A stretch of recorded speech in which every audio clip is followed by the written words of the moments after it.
What's up, guys, and welcome in to your latest April 2nd version of Browns Film Breakdown. I'm your host, Jake Burns. We have a good show today lined up. I recently appeared on More Sports for Cleveland, and I want to share that interview with you guys where we go through a bunch of different topics around the Browns offense, draft, quarterbacks, Travis Hunter thoughts. I'm going to share that with you. There's 5 different segments, so that's going to be the opening of today's pod. And then at the end, the paid section of the pod for Browns Film Breakdown supporters will be my 10 through 6 ranking of running backs. And then obviously tomorrow you will get my top 5 running backs in the upcoming class. So that's a lot of information. A lot of things going to be happening on today's show and tomorrow's show where you'll get those rankings. Then we'll do wide receivers. We've already done quarterbacks. So go back and check that one out with Scott and myself, where we went through our top 5 quarterbacks. I want to dig a bit wider, with every position. I think we actually did end up doing 10 quarterbacks as well. So that one's been covered, but we're going to get, especially on these offensive positions, but it's going to be heavy breaking that down. Then I'm going to put together a top 50 big board for you guys on the Browns side of the focus will be available as well. So a lot of draft stuff coming in the next 25 days leading up to this draft, which is going to be exciting. A lot of great information and some good guests, some good opinions, and we're going to have some exciting shows for you. So for now, we get over to time spent with the Cleveland.com side of things on More Sports for You Cleveland, and then we will jump after break to my running back rankings, the start of those running back rankings. So enjoy that. Let's get over to the interview right now. NFL owners meetings continuing out in Florida, and Falcons head coach Raheem Morris said today the team does not expect Kirk Cousins to show up at OTAs or any voluntary workouts leading up to this season. Diana Rossini talked about Kirk Cousins and the Browns potentially. This from the Scoop City podcast. They still have so many questions at quarterback, which brings us to Kirk Cousins, right? Is that a real thing for Atlanta to trade Kirk to Cleveland? From my sense, yes. It's a real. I don't know how far along it is right now. I just know there's enough smoke around this and enough conversations being had that this would not be a surprising move. Knowing Kevin Stefanski coached Kirk Cousins when he was in Minnesota, it makes a lot of sense on why that would work. Let's welcome in Jake Burns from BrownsFilmBreakdown.com. Jake, you hear a lot of things about Kirk Cousins. What he would give you is a guy who has played a lot of NFL football and has played with Kevin Stefanski in that relative scheme that you expect the Browns to run. Yeah, I think Kirk is intelligent enough and far enough removed from the Achilles injury that he suffered back in Minnesota that I do think he's got a couple of years of returning to respectable football. I certainly don't think that arm is what it used to be, and I don't think the already limited athleticism is going to ever get to the level it was. But I think if you're looking for somebody who understands what Kevin's looking for, how they're asking to read things out, maybe a little bit more freedom at the line of scrimmage to alter plays to fit against defenses, because a guy who's been around the verbiage of what Kevin likes to call offensively and certainly around the structure and schematic design, I think that there can be a level of competence that comes with that. Pretending like Kirk is maybe the 2022 version of what he used to be, I think is at this point tough to envision totally coming back. I think you also have to consider that he found most of his greatest success inside dome environments, and both between Minnesota and Atlanta, those were situations where he played a majority of those games inside. So really the way I would phrase it as, I'm worried about him at his age playing a majority of football games outside where the weather has a bit more of an impact. But do I think he can be good enough to help them in a manner that is far less restrictive than what Deshaun did last year and far less restrictive than the turnovers Jameis Winston provided? I think there's a world where that's possible. But you have to ask yourself, how much money do you have to eat to do that? And then ultimately, if you're eating a lot of the money to do that, if you're not, maybe Atlanta's eating that money, what draft pick are you giving up to make that happen? So I don't think it's a slam dunk. I think Kirk wants to play, and I think he can provide a level of play that's better than who's on the market right now, to be very clear.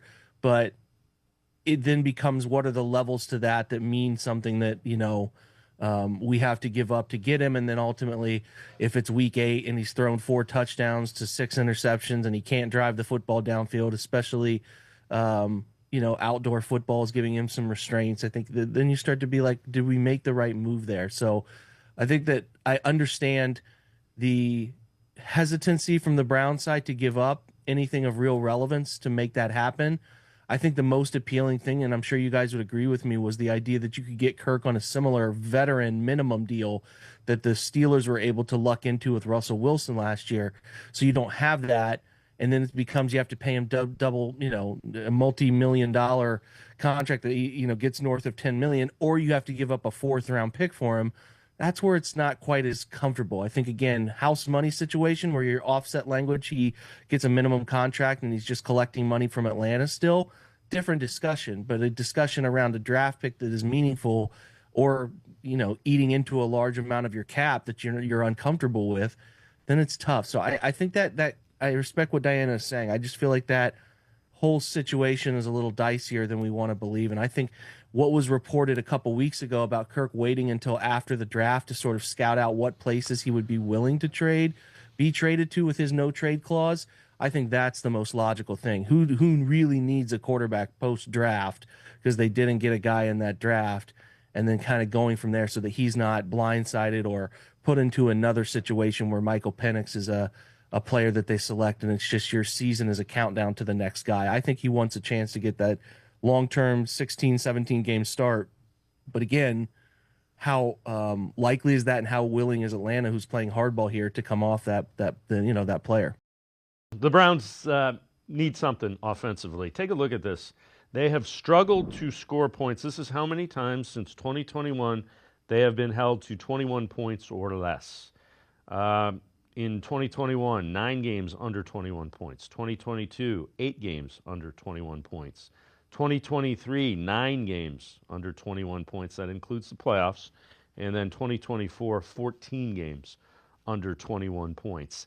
With a young or NFL average quarterback, you're going to need a lot of pieces to surround them to have success. Here's what the Browns have as of now, and it's not great. Kenny Pickett's the quarterback. Ford and Pierre Strong are the running backs who have any NFL experience. You've got Jerry Jeudy, Cedric Tillman, David Bell.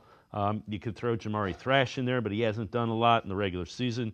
David Njoku. Bottom line is, where are you going to find points? And there's a lot of areas that need an infusion of talent in that skill room, the skill position guys.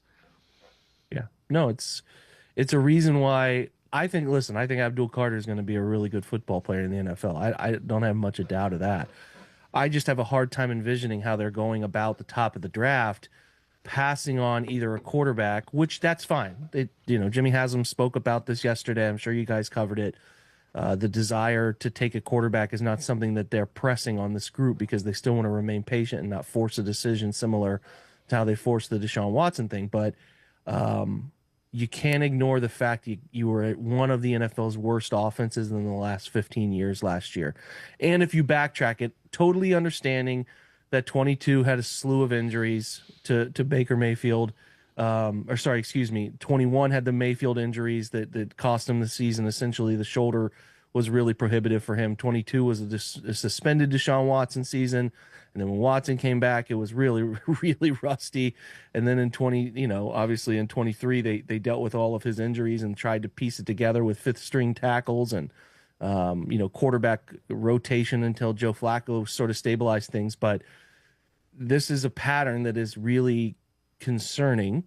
And to the point of what you put up on the screen, they need investments in this offense to get better. Free agency wasn't going to provide many of those answers. And you look at the draft, though, you do feel like, I think if you're looking at it right now, I've been on this train for a couple months, that Travis Hunter makes the most logical sense for them because I think he's a very dynamic receiver. And in the worst case scenario, and this is loosely labeling it worst case scenario, if he's just more predominantly a cornerback, that's not a position that you're in a rough spot to select because Denzel Ward is really, really good, one of the NFL's best, but has got a problem with concussions, we all know, and obviously has dealt with some of his own injury issues, soft tissue stuff that's come up, missed some games here and there. Martin Emerson took steps back, we know, and then obviously Greg Newsome's maybe here for another year. So it's like it's two positions that the Browns need more than pass rush. A pass rush is something that they've been actually able to find really adequately on the low end free agent market or the low end trade market, and they've drafted that position fairly well in the middle late rounds, finding answers like Alex Wright and Isaiah McGuire. So like I'm looking at offense, like I'm almost borderline willing to spend every pick there. If you really like Colston Loveland at pick 33, or you want to take a swing on Jalen Milroe, you could use another offensive tackle. I know that wasn't even in the listing there, but it's why Hunter makes the most sense at 2 if you're not in love with Shedeur Sanders or Cam Ward doesn't fall, right? So that's the thing that makes the most sense to me. You need 2 running backs in this draft, whether you're drafting one and going after a UDFA later on, because I think this is a historically good running back class that has a lot of depth to it. The same with tight end. So there are chances to solve these things in the draft. It's hard to bank on that because you can never really bank on young NFL players to come in and make impacts. But I do think that some things will happen after the draft. I think Nick's situation, Chubb's situation is probably a post-draft who didn't get the running backs they were most interested in. If Cleveland doesn't get a second one they feel really good about in that draft or in the UDFA free bid scenario, then there's probably a world where Nick comes back and they give him that veteran laden contract that allows the Browns to pay him a little bit more than everybody else does, but it doesn't hinder the cap in the same way. So I think there's some pathways to getting those names to look a little better for us. I do think it involves taking some young quarterback at some point. I know we're going to talk about more of them, so that will probably be an addition. I think a running back of serious nature will be an addition in a very, very deep class. And then I'm looking at Travis Hunter and some other wide receivers, and I certainly am interested in a tight end in the middle of the draft as well, who I think, again, that's another deep position in this one. So it is fairly bleak right now, but they do have ample opportunity to add to some of those positions to improve the general talent. Yesterday at the NFL owners meeting, Kevin Stefanski asked about Travis Hunter from Colorado. He's an outstanding player, an outstanding young man, fun to spend time with him. Elite ball skills. I don't know if there's been better. Truly, this kid's special when the ball's in the air. He's had a ton of production in the college game, and then by the way, he's doing it for both sides of the ball. But as a receiver, obviously, I think room to grow, but certainly has elite ball skills. Every team is having that discussion. I think he's very capable of both. How you structure it, where you start him, quote unquote, is really important to figure out. I could see both sides of it. I could see him as a wide receiver that moonlights at defensive back. The easier thing that you've seen over the years is the defensive back that then gets a package of plays. So every team is talking through that and how they would structure it. But this is a unique young man and his ability to do both. Jake, the concern I've always had about him, the game plans are so intense and specific. I just don't see the value of throwing both at him full time, being Travis Hunter, right away. You've got to delineate. He's this, and then we're going to use him a little bit over here once he masters whatever you give to him first, because the NFL is littered with guys on defense that are linebacker safety hybrids. You threw too much at them and they didn't become anything because you tried to make them everything. Yeah, I think the concern is fair. How I would think we need to look at this and discuss it is, some people might be offended by this and some people might sternly disagree, but this is the same sort of discussion we were having about Shohei Ohtani, right? Can this guy really pitch and hit in the same season, pitch every 5 days, hit every day? Can he do it? And really the what it came down to is like, this is what he's always done. And it's a part of the ball player DNA that he has. And he's a special hand-eye coordination, physical athlete, all the above. I think we have to consider that is very possible for Travis Hunter, who has just done this in perpetuity. I think you got him to Jackson State, and people were like, "This is insane for him to play both ways." But it's low level college football in terms of it's not D1 FBS stuff. So we'll see what happens if he moves to Colorado with Dion, and he did. Goes to Colorado and has a bunch of really strong success doing it effectively for a big time college football at that level. And listen, was it the SEC or Big Ten? No, but they're still playing pretty good football in the Big 12, and they played pretty good opponents, and they played a bunch of NFL caliber athletes. And to me, I can see this going both directions. I can see him being hey, we're going to devote primary wide receiver time for you, where you're spending that time getting coached up on route running, how we're going to effectively use you more on offense, and then we're going to put you inside of our maybe our 4 corner packages as a dime corner for us, where you can step on the field and play in a very limited structural setup, where we want you to play in a lot of man coverage, press man, and we don't want you to think a ton. Just go out and read and react, right? I could also see that, hey, we think he's too special at corner to pull him out of that. So maybe we have him playing 25 snaps on offense, where it's anytime we're in 11 personnel. If we're in 12 personnel, we're going to keep maybe Jerry Jeudy and Cedric Tillman, or if they draft another wide receiver they really like and he steals the spotlight or something and gets a chance to play more. I don't think, what I'm getting at is, I don't think they're forced to play him both ways to find the second overall pick value. I think he's the best cornerback in this draft, and I think he's the best wide receiver in this draft. So what you're gambling on is ultimately, the baseline for me is he's really good at those positions. He's really good. And then what happens if he can play both of them and be who he's always been? He's not done growing. He's young. So there's a world where he does end up at 200 plus pounds. And there's a world where he is adding muscle to the frame. And he's a great kid from everybody you talk to and the interviews you hear, and his own active YouTube channel. It's like, I don't really know why this isn't a slam dunk, because you have at the baseline a blue chip player at 2 positions. And even if you put him at 1 position, you're going to get a really good player. So that's the baseline. And what if you have the UNFL's Shohei Ohtani unicorn? Isn't that so enticing that you should do it? And I understand that everybody wants to believe it can't be done, but this sort of stuff comes along every generation in sports where you're like, this can't be done. There's no way LeBron can be that size and play point guard and be a pass first player. There's this happens, and you have an opportunity here to improve. Like I said, if they had a slew of great corners and they were really deep, maybe the Vikings type of wide receiver group with Justin Jefferson, Jordan Addison, you really could start to talk yourself of coming off of that, maybe because you really want an Abdul Carter to add to your defensive line. But when you look at what the Browns need, and you look at the players' alignment of positions played, and you eliminate this fear of him not being good at either of them because you're worried about one taking away from the other, and just realize he's really gifted at both of them, and then you have this lotto ticket to maybe have the NFL's unicorn. That's kind of cool, right? I don't really understand why it's not a slam dunk second overall pick thing for me. So that's where I'm at with it. Yeah, no, I get it. The Ohtani thing is really interesting parallel. So we've heard the Browns have to get it right this offseason. Here's an interesting question. Is it more important that they get the draft right, meaning you have the second overall pick and you have the chance to get, potentially generational talent, or do you have to get the quarterback right? And they may be mutually exclusive. I mean, would you love to get the quarterback right? Yeah. I mean, if they're in love with Shedeur Sanders, I think that they would love to take Cam Ward.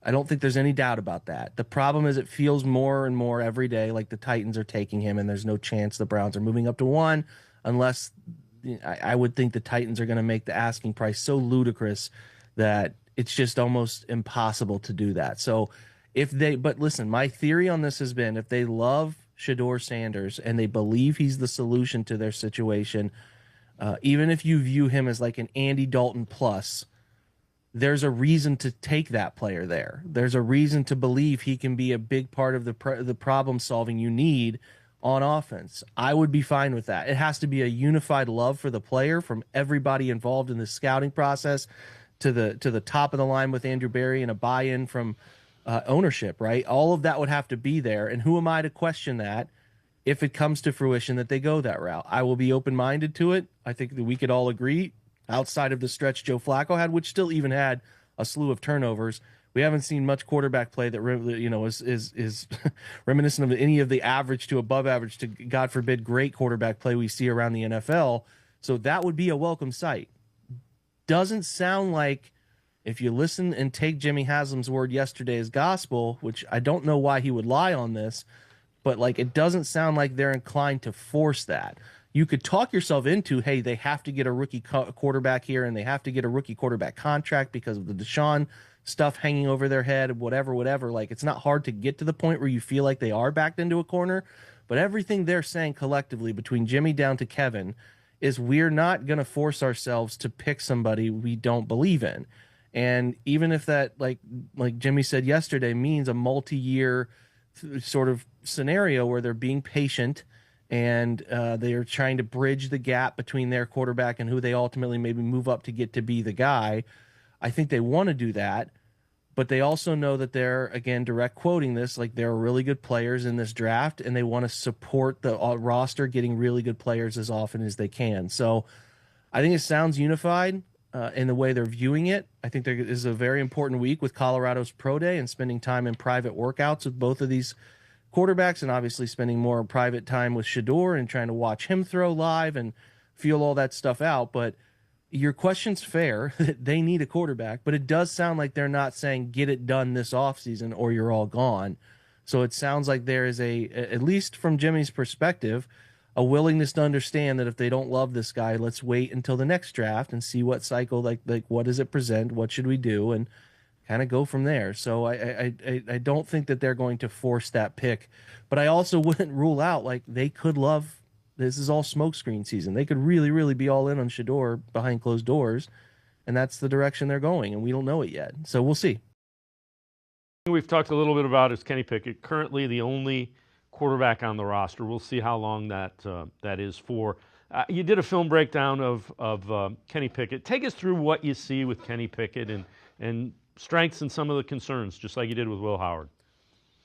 Yeah, very much a spot thrower. I kind of tried to take a look at what he did last year with Philly because he got some opportunity late in the year as Jalen Hurts went down, and it's a lot of what he was in Pittsburgh. I don't think there's really a clean ability to work through reads. He doesn't stay calm and collected in the pocket, will sometimes run into his own pressure, create his own pressure, because too often he doesn't work through the pocket to navigate to a second or third option. And, again, when you get into those dicey situations, he cannot seem to find answers down the field that involve throwing it. So I think a spot thrower who, if he has a simple read, is a half-field read. What I mean by is he's just reading the two receivers on the left side. He's got a chance to be effective. He can throw it up the sidelines. I think he does throw it up the sidelines fairly well. Deep throws. Has had some success with that dating back to Pittsburgh. And I certainly think that there's an ability for him to navigate the middle of the field if it's within the structure of what they're asking him to do. But again, what has caused him fits in the NFL? Well, pressure stuff makes him uncomfortable and makes him make some pretty ugly decisions. And really what we're talking about, the difference between average to the great in the NFL, is how do you navigate the chaos that is NFL pockets? And he's just not able to do that. And so anytime you're in third and what I call third and pass, which is third and predictable, you got to throw it to get this first down, usually 3rd and 6+. I just don't have a lot of faith in him to find those navigate those difficult situations, navigate those, hey, we took away your best option, we knew your primary, can you get to the third guy? That's where he struggles. So as a baseline backup, I think that there's some potential to just be adequate if you have a strong unit around him like was in Philly. He can sort of point guard that thing into some points, put some points on the board. His wide receivers can do some work for him. But the reason I was kind of against the trade primarily initially is he's not as accurate as I'd like him to be in the shallow and intermediate portions of the field. That's inconsistent at best, mixed in with the inability to really handle pocket chaos and movement coverages that can confuse him pre to post. I just don't see the upside. I probably would have rather taken a trade like that and maybe used like a Malik Willis in Green Bay or a Joe Milton from New England, who are those guys that are kind of toolsy and have some upside that you could maybe mold. But they went the direction of Pickett. I think they think he can navigate a little bit of the half-field read stuff that Kevin can make a bit more simplistic for him. And we'll see. We'll see. Ultimately, think they could have done a little better there, but Kenny will be, at minimum, he's very cheap, and I think that was an appeal to them in the last year of his rookie contract. So he's very cheap and has a slew of starts under his belt and has been around NFL football for a while. So I think if you're going into the season with Kenny Pickett as your starting quarterback, and that's like the firm plan, I'm nervous about that. But ultimately, I think, could you do worse here? I certainly think Dorian Thompson-Robinson was a worse version of this, so you could do worse. I am like, as we looked at that depth chart that you presented, it's not a comfortable thing to think like, oh, the Browns are trying to win football games this year and they're starting Kenny at quarterback for more than half the season. That's just not a great proposition to me. The voicemail of Truth and Reason. Hey, Dave, love the show. Just have a quick question for you. So I've been seeing some things after the Ohio State Pro Day where they're saying Will Howard could jump into the first round or possibly early second. Is that a smokescreen or is that real? Just want to hear your thoughts. Go Browns. As always, appreciate all of the voicemails. So, Jake, let's answer that as we do your film breakdown. So you did a film breakdown of Will Howard on brownsfilmbreakdown.com. So take us through what you see with Will Howard when you do this film breakdown. I think Will's one of the better deep ball throwers in the draft. Like, his accuracy on downfield throws, putting it in a bucket, is one of the better ones that you will see in this class.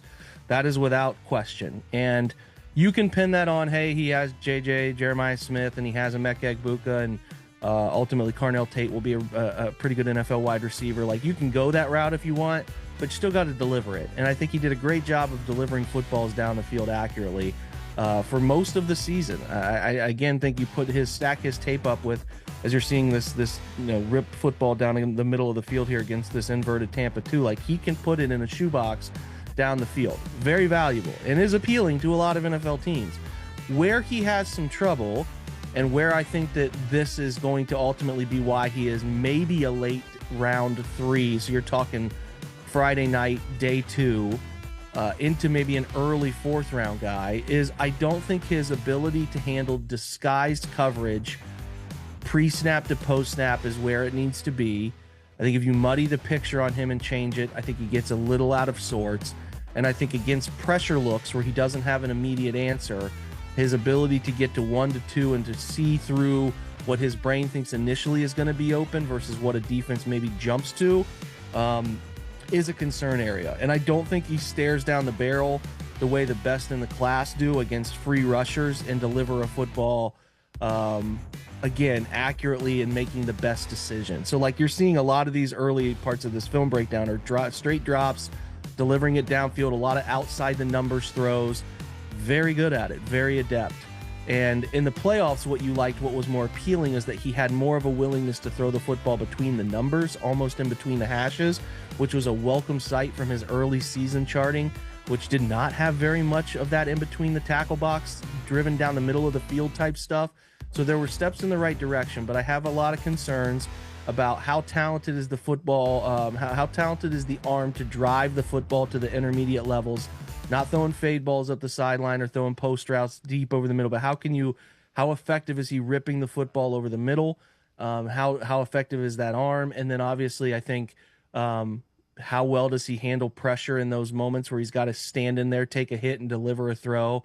And then my chief concern with him is the NFL gets more complex than any level of football with manipulating coverage and making it look like one thing and turning it into something else. And that was a chief concern area for him. So a lot to like about Will. I think he's a great, underrated, good athlete. I think he can run the football a little bit for your scheme too. And from everything you see here, Reed, he is a great person and a great leader that gets people to buy into him very quickly. So there's an appeal there. And if he comes to Cleveland because the Browns want to use pick 104 or 97, I think is the other one on him, I get the appeal. I think he would be an interesting fit with Kevin and an ability to get under center and turn his back to the defense, look downfield, decipher, delineate, and push the football vertically. There's probably a little bit of in-house appeal there, and I'm sure the Browns will use a local workout on him to get a better feel for that. So I am interested in, he's in that group of like second tier quarterbacks that I think the Browns will be interested in the second, third, fourth rounds. All right, we're back from break. That means we're going over our top running backs for me, 10 through 6, to cap off our top 10 at each position. And I'm excited to go through these because, boy, is it a really, really special running back class. So excited to cover a great group. We're going to start with DJ Giddens on the screen in front of you. Kansas State product, 6'2", 212.